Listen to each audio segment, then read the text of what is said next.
Get ready, Staten Island. It's time to celebrate 5 years of Ferry Hawks baseball. This week, come out to the ballpark as the Ferry Hawks welcome in the Hagerstown Flying Boxcars at Staten Island University Hospital Community Park for a homestand on June 10th. For a 5-game series as the Ferry Hawks welcome in the Hagerstown Flying Boxcars. Individual game tickets start at just $12. Visit ferryhawks.com now to lock in your seats.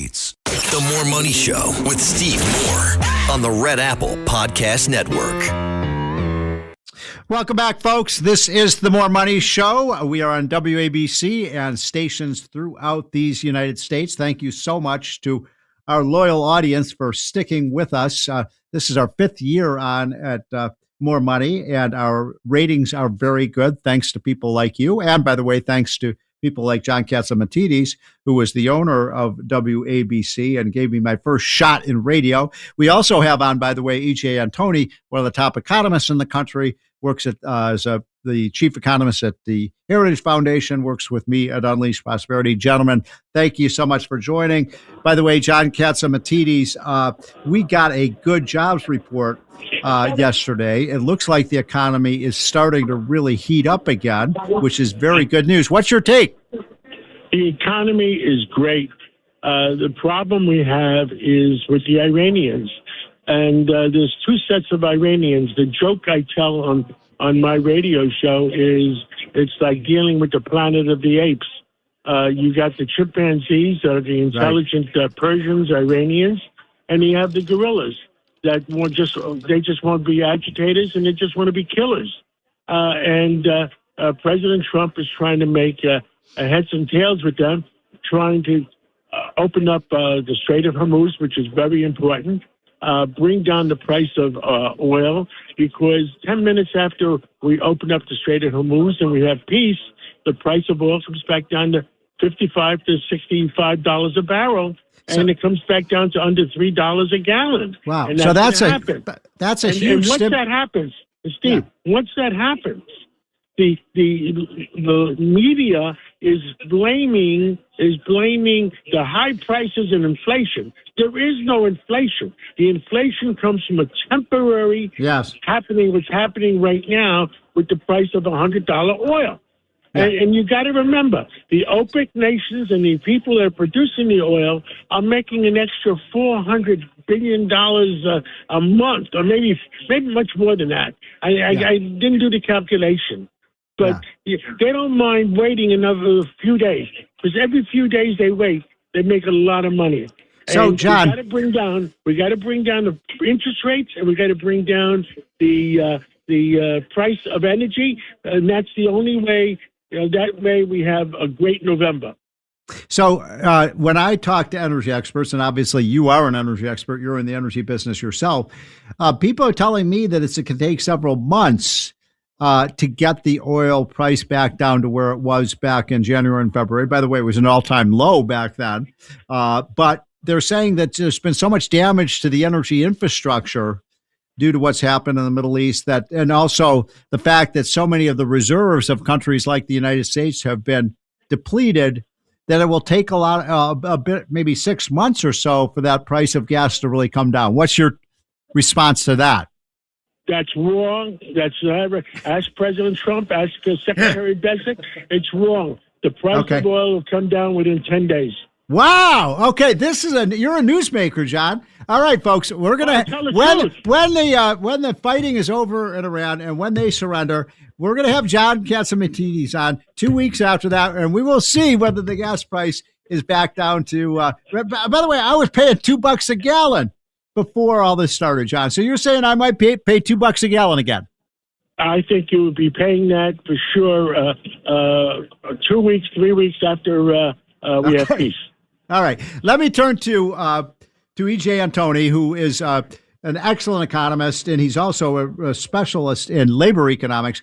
Tell me, and our listeners, EJ, you did an excellent report on this new report that came out from the Bureau of Labor Statistics on the job situation. I see from that report that there were, 150,000 jobs created. But I also was looking at this other indicator that shows there's 500,000 fewer people working today than a year ago. So, what is your take on it, EJ? Well, Steve, great question. Basically, we have a couple different ways that we try to measure the labor market, right? One of which is we ask businesses. Hold on, EJ, just one second. Hey, John Catsimatidis, you have to mute when you're off. Thank you. Okay. Okay, go ahead, EJ. We ask businesses, how many payrolls do you have at your firm? And from that, we get the jobs number every month. But then we also survey households, and we ask questions like, how many people are employed in your household? And we ask all kinds of demographic questions and some other things. And so one of the reasons why this was such a good report is because not only did you see the number of jobs go up by quite a bit, over 170,000, but then you had the previous 2 months revised up by over 90,000 combined. So you get over 260,000 additional jobs than the previous level. But then the survey of households showed that for the first time this year, more people were employed. So that's a really, really positive change. And that's where we start talking about the employment level, not the number of jobs, but the employment level compared to a year ago is still down. Now, there's a lot of different reasons for that, some of which is, I think, just statistical anomalies, but some of it also has to do with things like a person can get more than one job, right? I can have a full-time job, then get a part-time job on top of that, and that will increase the number of jobs without actually increasing the number of people employed. So where are we at right now, EJ, with wages? You know, our friend at Unleashed Prosperity has done a report saying, the average median income family income is up about $3,000 over the last 18 months. What's the wage story? The wage story is still positive compared to when President Trump took office. So that means that your paycheck does go further. The thing that I think has people feeling so pessimistic, Steve, is the fact that since the Iran war started, we've reversed some of that progress. We haven't given it all back, but we have given some of it back. Now, as John Catsimatidis and you were just saying, this is a temporary disruption because of what's going on with the war in Iran. And so once you get all of that sorted out and oil prices come back down, then the temporary inflation shock and all of the associated price adjustments with that, whether it's gas and diesel or whether it's fertilizer prices, et cetera, once all those come back down, then you'll get right back to having wages grow faster than prices.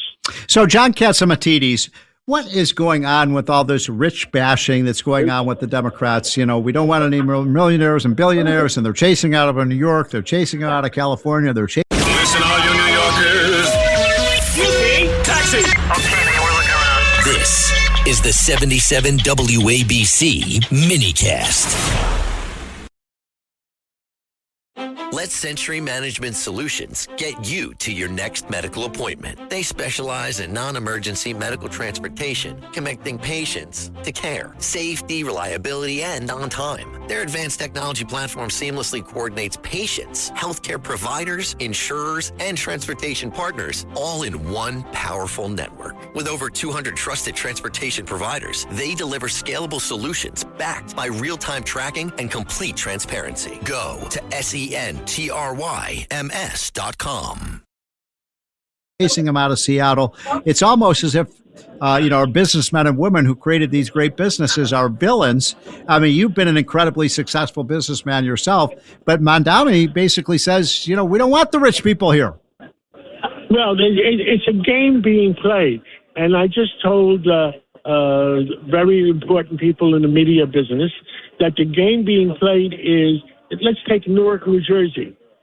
They hire $50,000 worth of agitators to create like a New York play, and they spend $50,000 on agitators, maybe $100,000, and they get $1 zillion worth of advertising on every major network, ABC, CBS, NBC, and guess what? All of America thinks that this is a serious business. But all they are is paid agitators. And the American networks are going along with it. And the FCC, I'm going to talk to the president about it. The FCC has to know what the heck is going on with these guys, because if we don't bring down these agitators that are paid political agitators, they are conning the American public by having all these major networks rebroadcast the play they are putting on. Well, the other problem, John, as you know, is that when you try to punish people who are successful in business and major employers in New York City, they move out of New York City, and that leaves the poor even worse off and fewer jobs. And unfortunately, that's what Mamdani is talking about. Mamdani is playing the violin to his supporters. That's what he's doing, because he is a great, what should we say? He knows how to play the game. Yeah. He knows how to he has a zillion supporters on social media. The word we use for that is he's a demagogue. Well, he is another Fidel Castro. He's another. He knows how to. It's a different kind of political arena right now. It's a different kind of war. The war that was going on in Iran with these drones, and by the way, the soldiers going into are going to be like the Terminator 1. We're going to have in the future. We have drones that are going in the air. There was drones that are going underwater and coming up out of the air. And in the future, you're not going to have soldiers on the ground. You're probably going to have Terminator 1s like we saw in the movies. So, EJ, swinging it back to... The world has changed, and we have to get used to the war. We got to get used to the new world. And right now, politicians are using social media. The guy in California that is coming up on the numbers.